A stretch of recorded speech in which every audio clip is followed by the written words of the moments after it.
Hello, good morning. Good morning mga kababayan. Andito tayo ngayon sa ating farm. Malapit lang dito sa bahay. Siyempre maglalagay tayo ng abono. Anong abono yan? Urea. Maglalagay ng abono. Pangalawang kon na to?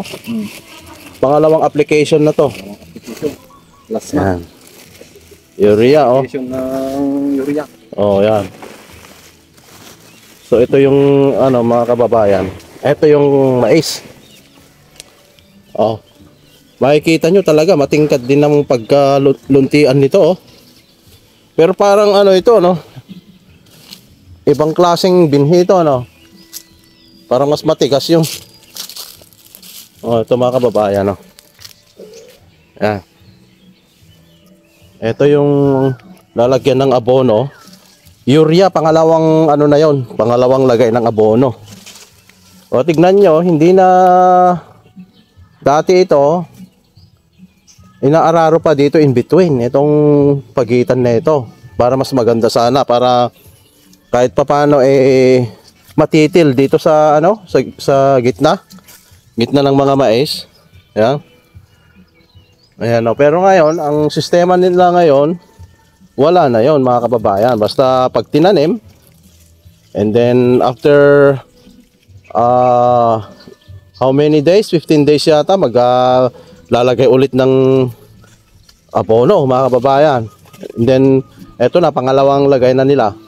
Pero tignan nyo, hindi yan na araro dyan sa may gitna. Yung healing up, ayun mga ganun mga kababayan, na ginagawa nila noon. Sa Ilocano kasi, pakusway, pakiki and pakusway. Dalawang beses to inaararo sa gitna para para mawala yung mapuksa din yung mga damo nito, mga kababayan. Ayun ang ginagawa. At saka mas magaganda yung mais kapag naaararo din dito sa in between. Mas malalaki yung puno at mas malulusog, mas malalaki ang bunga pagka ganun, mga kababayan. So eto, titignan lang natin kasi maglalagay ng abono si kuya. Dalawa silang maglalagay ng abono. Ito nasa half hectare siguro ito, almost. Kasi itong amin dito may higit na 1 hektarya. Pero yung natatamnan lang mga kababayan, kasi meron ng may piggery dyan. Babawas mo pa yan.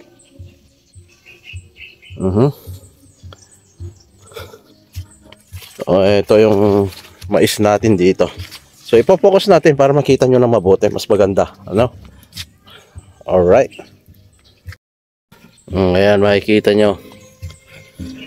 Tapos ngayon may bagong sistema ang pagtatanim ng mais. Ang ginagawa nila, dalawang magkatabi itong tudling. Dalawang magkatabi itong tudling, tapos dito sa pangatlong tudling malayo. Ayun ang ginagawa nila diyan sa may parteng Madela Quirino.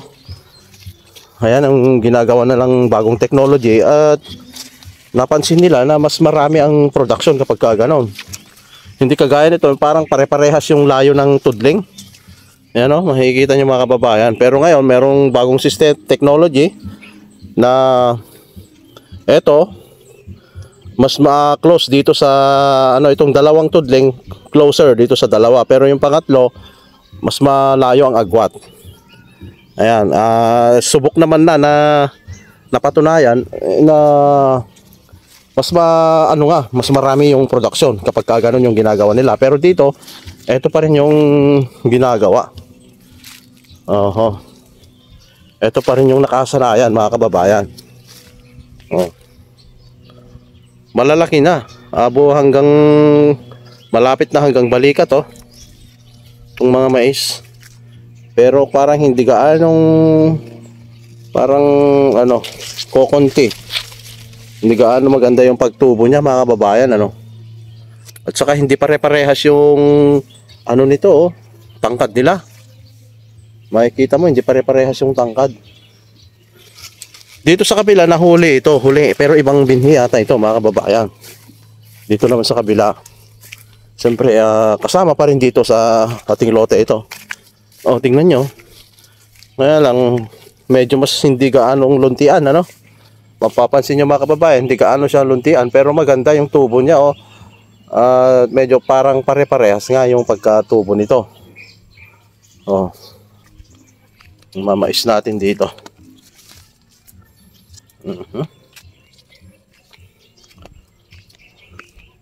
Pero pag nalagyan ito ng ano mga kababayan, pag nalagyan ito ng fertilizer, siguradong magiging ano na pa yan, luntian. Magiging green pa. Hindi kagaya nito na parang mapusyaw, yung parang anemic. O merong bunga ng ano dito, chesa ang tawag namin dito sa prutas na ito. Hindi na gaanong napapansin, pero nung kabataan namin, mga bata pa kami, ito yung ito pinapatos namin to kasi walang mga gaano makain noon mga babayan. Pero ngayon hindi na pinapansin. Meron ngang nalaglag dito, oh. Nalalaglag na lang yung bunga nito. Chesa, pero napakatamis ito mga kababayan, at sinasabi nila na maganda ito sa ano, pampalinaw yata ng mata ito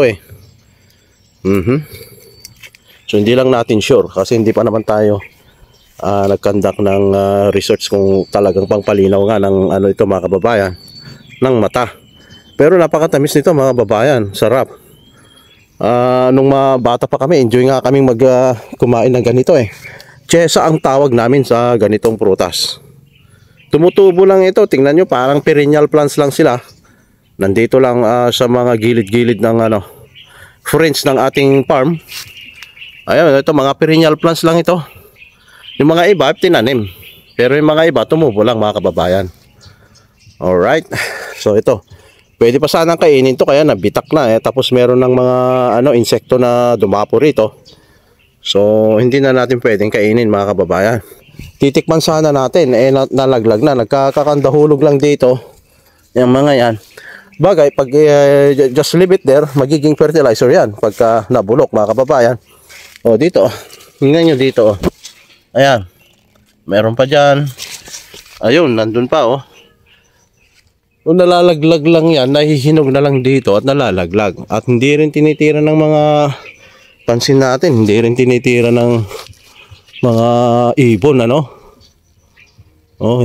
hindi rin kinakain ng ibon Wala nang bunga, pero meron na namang mga maliliit, kababaya. So meron tayo dito yung mga gabi na malalaki. Pagka karoon ng doon sa loob, yan, masarap po yan na pang sinigang.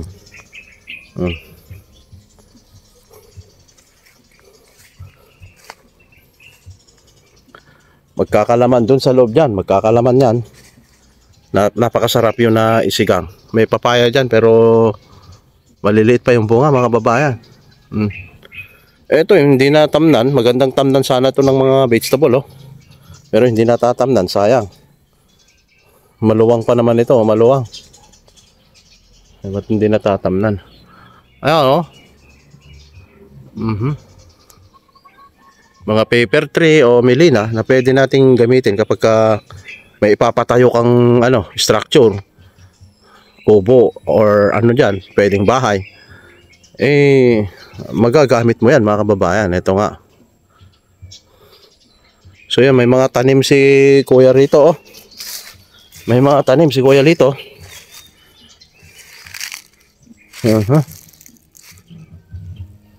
Ito yung tanim niya rito. May mga talong tayo dito. May mga bunga din. Makikita nyo mga kababayan. Maliliit nga lang ito kasi summer noon yan May mga, siyempre, meron mga bulaklak yan. So dito ayan, ito yung ating farm dito sa likod bahay lamang. Hanggang doon sa may na yung mga sagingan. Sa na yan, sa pinaka-end doon mga kababayan. Sa may pinakadulo. And then of course, ito yung ating, meron pang polsitaw dito. May polsitaw pero wala namang bunga. Ito yung ating deep well dito yung ating bubon. mga kababayan. Ito yung dito tayo kumukuha ng tubig. O yung ito yung source ng tubig diyan sa may piggery. And of course, siyempre yung rito, pwedeng ito lagyan ng mas malakas na makina para pwedeng pwedeng pampatubig dito sa farm kasi napakalakas ng tubig nito doon sa loob, mga kababayan. Malaki ang kahit na summer hindi ito nawawalan ng tubig.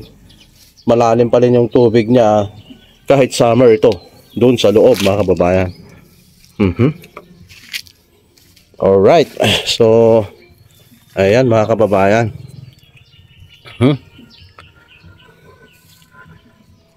So, ayan, punta na tayo dun sa bahay, balik na tayo. At syempre tinignan lang natin itong mais dito. Check lang natin kasi maglalagay ng abono, no, mga kababayan. Hindi gaanong luntian. Hindi gaano siyang green na green. Medyo mapusya, maputi. So kailangan pagka ganyan, mga kababayan, maglalagay na talaga ng abono. Eto lang. Dito lang tayo. Chill lang ang buhay, mga kababayan. Hindi yung masyadong stressful. Kailangan lang tayo, chill lang tayo. Huwag natin masyadong dibdibin kung ano man mga problema natin. Yan ang pinakamaganda para stress free po tayo. Ito maraming mga dito. Pwedeng gulayan, matatalbos Ayan. Ito mga saluyot ito pwedeng gulayin. Dito marami. Nandito na rin kapag nanguha ka ng talbos dito, pwede mo na rin dagdagan siya ng malunggay. Marami na yan. May avocado tayo rito, mga kababayan, pero hindi pa namumunga. Yan dito pwede tayong tumalbos dito kahit pagka umaga wala kang ulam, pwedeng pang emergency itong mga ito, mga kababayan. Meron tayong tanim dito na roon, mga luya, pero wala na yata lahat Ayun, may luya pa doon natitira. Itong mga ito, luya ito, mga kababayan hinahayaan lang dito. Yan. Hindi kinukuha, hindi na harvest. Iniiwan lang dyan. So every time na magiging rainy season siya, tutubo ulit. Pero pagka summer, kinukuhanan din ng binabawasan yan, mga kababayan. Ayan. So yan, mga kababayan, nakapaglibot-libot na naman tayo dito sa ating backyard or dito sa surroundings. Alright. At may lakad na naman po tayo ngayong araw na ito. Ayan, pupunta tayo of course sa bayan ngayon. Alright. Maraming salamat sa panonood sa ating video ngayong araw na ito, mga kababayan. I hope na patuloy pa rin kayo na manood sa aming video kahit na simple lang itong mga ina-upload namin. And we hope that someday we're gonna make a more educational video. Ayan, para ma-share natin sa ating mga kababayan dito sa YouTube platform. Maraming salamat sa inyo. Magandang umaga and mabuhay po tayong lahat, mga kababayan.